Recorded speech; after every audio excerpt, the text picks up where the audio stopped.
or loss. Let's take it this way. Gain or loss. Are we there? Yes.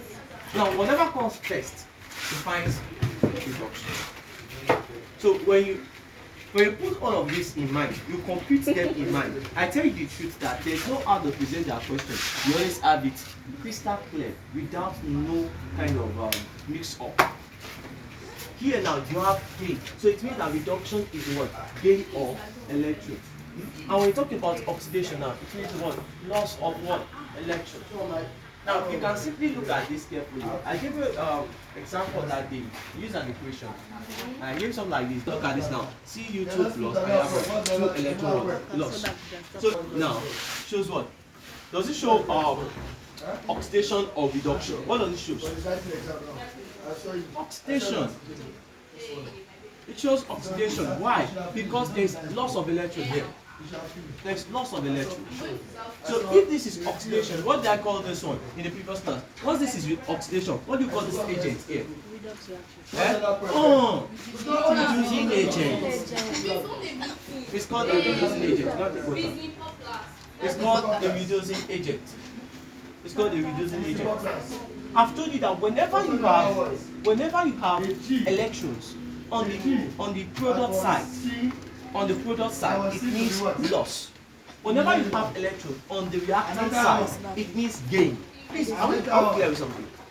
Whenever you have this electron, once it appears on the side, it means that there is loss of electrons. So now let's take for instance now. You crystal clear that this is oxidation. Now let's move to something like chloride ion. In order to ionize, you will get 2 electrons, and here you have the chloride ion to be produced this way. So this chlorine gas, this chloride ion, and this is the electron gain. So in this case now, what do I call these two idiots now? What type of reaction will they produce for me? They'll produce what? That is reduction reaction. That is reduction. This is a reduction reaction, and therefore we can call this one what? Oxidizing agent. Now it's now approved, like it's now well established. It's well established that all metals are reducing agents.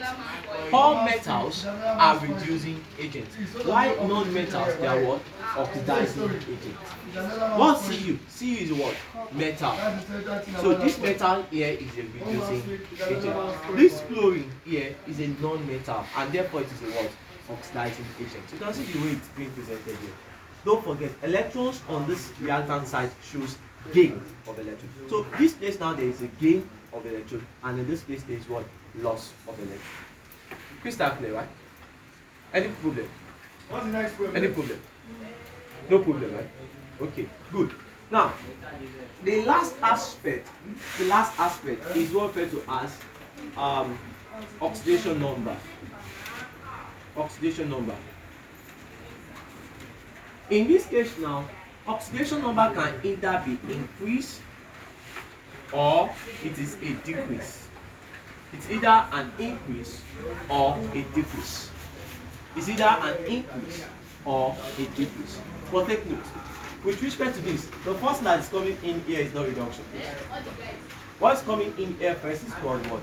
Oxidation. So when you want to define oxidation, we say oxidation is the what? Increase in what? Oxidation number.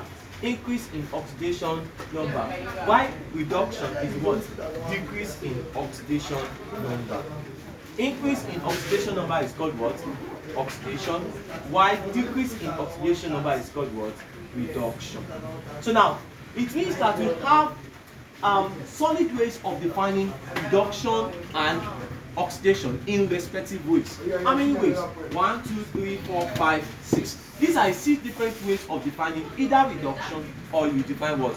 Oxidation. By saying that, okay, when we talk about reduction, we say reduction is the addition of hydrogen. You check now, if I should give you something like this, that probably you have something like S here, and suddenly it becomes H2S here. Is hydrogen added to this particular compound here? To this particular element? Is hydrogen added?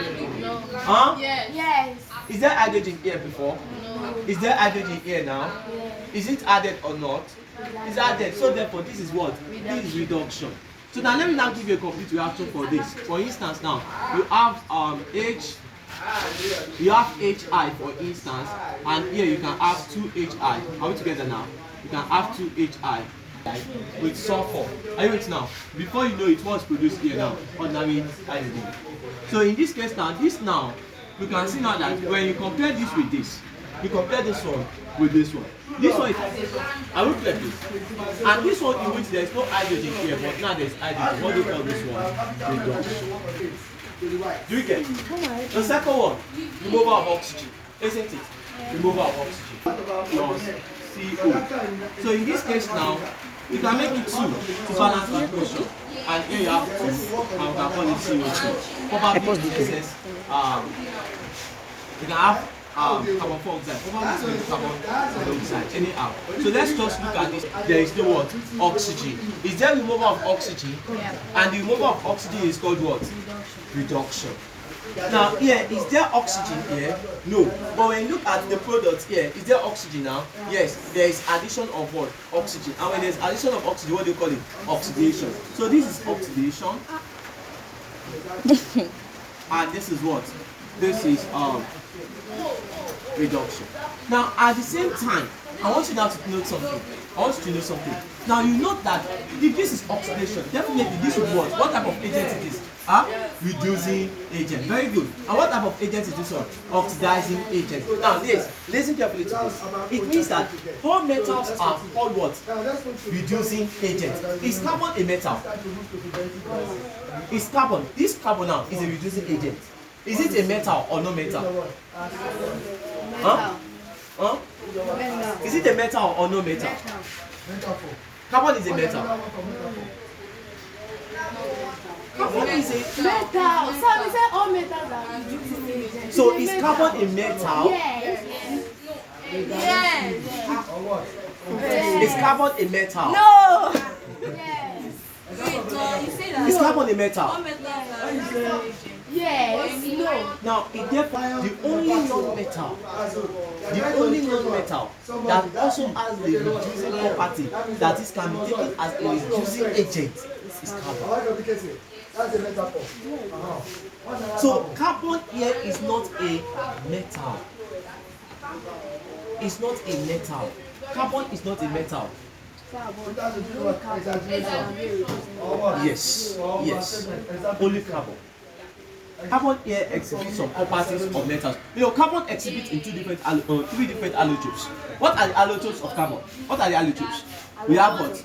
Graphite, diamond, and we have amorphous. We have graphite, diamond, and amorphous. Because of its nature, are you with now? As amorphous nature, you can have there as a coal. Are you with now? In this case now, you can use it as a reducing agent. In this case, itself is oxidized. It makes use of to give you what? Carbon dioxide. So as a result of that now, they can ask you a very simple question. Which of the following can be used in removing impurities of oxides or oxides from metallic oxides? Which of the following can be used in removing oxygen from metallic oxides? For instance now, this CuO, what you use to remove it is ordinarily what? Carbon. It can be a coal, it can be a coal, I wait now. But whichever state is taken, carbon are still waiting. Carbon.